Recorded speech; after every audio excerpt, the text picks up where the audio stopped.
Hey, how are y'all doing? Good. Hi. What's your name? My name is Seth. Seth? Yep, I'm one of the technology managers at our site. Oh, nice. And how long have you been at Fayetteville? Fayetteville, so about 11 and a half years. And where were you before? Washington Works, actually. Okay. Bet you heard of that site. Yeah. How long have you been with Chemours? Roughly 20 years. 20 years. So when you were a DuPont employee, then your employment status transferred That's correct. to the okay. Cool. And hi, what's your name? Hi, I'm Natasha Carr. What's your name? I'm Emily. It's nice to meet you. How long have you been with Chemours? Oh, about 16 years. 16 years? Okay. And have you always been at Fayetteville?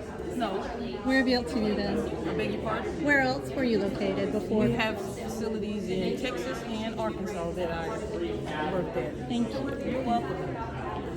So you guys know why we're here. We're talking about some expansion projects, and we're really focusing on the technology and the abatement, the things that we're wanting to invest in and work with the state DEQ so that we can file our air permit. Okay, so that's really the premise here. Table 1 is strictly kind of a Chemours overview and Fayetteville Works kind of overview.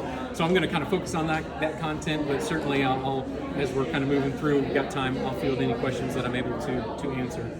So I do want to comment on Chemours corporately. Created in 2015, these are the 4 strategic pillars that guide everything that we do. So innovation and sustainable solutions, and solving the world's toughest challenges with our chemistry, and great examples at the next table on how we're actually doing that.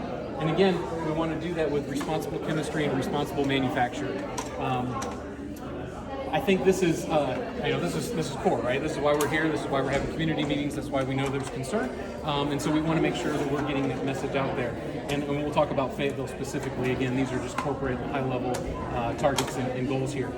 Community impact and greatest place to work. So we're investing back into our communities as well as our workforce. That's a key piece for us. We have over 300 Chemours employees at our site, and so that's important. We are a significant employer in our local community, and so we want to make sure we're investing in our workforce because, again, these pictures, they're not stock photos. These are the minds and hearts behind actually making this chemistry come to life every single day. So the next table is really going to talk about some innovation and the actual products that we make and what we contribute to and the markets that we serve, and again, tangible examples to help bring that to life. But on the environmental leadership side, I want to focus on Fayetteville specifically, and that is around the standard that we're setting at our site. We have achieved greater than 99% of fluorinated organic compound emissions reductions to the air. And again, we've demonstrated that for the last several years. And then also to the water, over 97%. And we're not finished there. We're wanting to continue to go after new technologies. We're looking at new ways to reduce any and every emission. And the point, again, for tonight is the air permitting process. And so when you think about expansion projects, I can understand, hey, what are some questions around, hey, how are the emissions being impacted? Well, our state-of-the-art technology, we're going to do that with no increased emissions. In fact, we're actually going to continue to work our emissions lower and lower. I do want to comment, because again, I think we have a little bit of time. The purpose of tonight is on the air side, but we understand the legacy issues from the water perspective, and we understand where we're located. We understand, kind of who we're talking to here. So I think it's important to realize we also had a really good announcement from the state DEQ last week, because they gave us the next wave of kind of approvals and permitting process in order to build our barrier wall. And again, this is going after that small remaining amount of any legacy compounds that are well underneath. It's a mile long, it's 6 stories deep, right? It is an underground way to try and hold that water, and then we're going to treat that water again with available technology that removes that PFAS, any fluorinated compounds from the water. So again, we understand the issue, but we've got things that we've demonstrated in the last several years, and then going forward, we're going to continue to advance that technology. We're going to work with a corporate remediation group. We're going to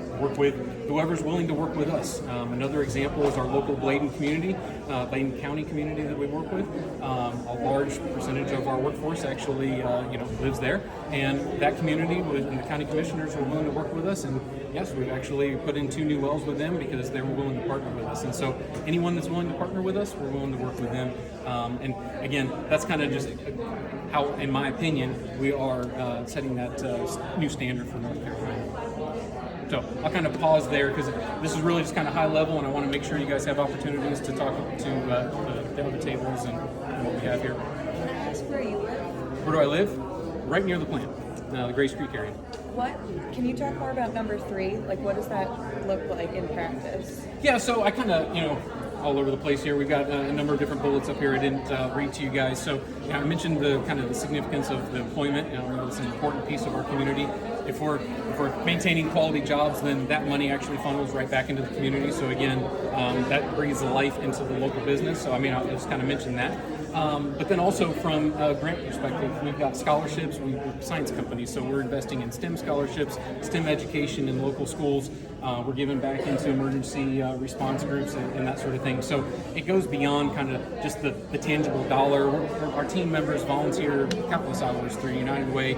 There's a number of different ways that we're breathing life back into the local community right where we work. So that would be kind of, I guess, my perspective on that. So the local schools in the area, there's 49 of them, and that rely on the Cape Fear River as their primary source of drinking water. Why did Chemours choose not to provide them with free emergency water?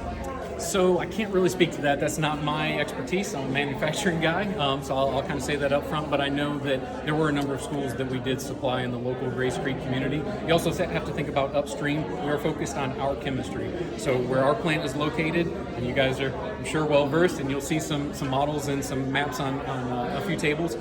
We're addressing those issues and where our chemistry has had an impact. We recognize that. And so Your chemistry is in our tap water at school. It's the majority of the PFAS in the tap water.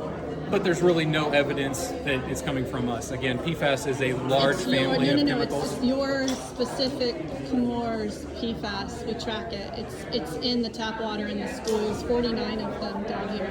I can't really comment on that. Again, I don't want to start getting into my own opinion around things. I really can't comment. I'm not in a position to do that. I know. It's hard to hear community impact when we have a community impact of sending kids to school who have some of the highest levels of PFAS in their tap water per multiple nationwide studies, and the majority of the PFAS is actually Chemours specific, coming from your facility. And so I'm just trying to figure out how that aligns. Right, so I'm aware of the legacy issues, and we stopped discharging water, and we're continuing to address any legacy issues. So it's from your facility, and the legacy issues to the groundwater are getting addressed with free emergency drinking water and filters at the school locations, but they're not doing that for the 49 schools in Brunswick and New Hanover County. So I can't speak to any active litigation. I'm definitely not in a position to comment on that. So again, we've demonstrated we're willing to work with those communities that are willing to work with us. We have examples of that, and we're also doing everything that we need to do to address the issues at our facility. So know that Columbus County tried to work with you, but you would not work with them. Columbus County tried to work with Chemours, but Chemours would not work with them. Can't speak to that. I'm not aware of any of that. Bladen's the only county that's willing to work with you? I don't know. Okay. So what community are you working with then? Again, speaking to our local Bladen community county, that's what I was referring to. But the STEM, all the investment, that goes beyond, kind of. So it was like roughly 300 jobs out there in the plant? Currently, we're at about 317 jobs, and again, with these projects, we hope to add some more. That's great.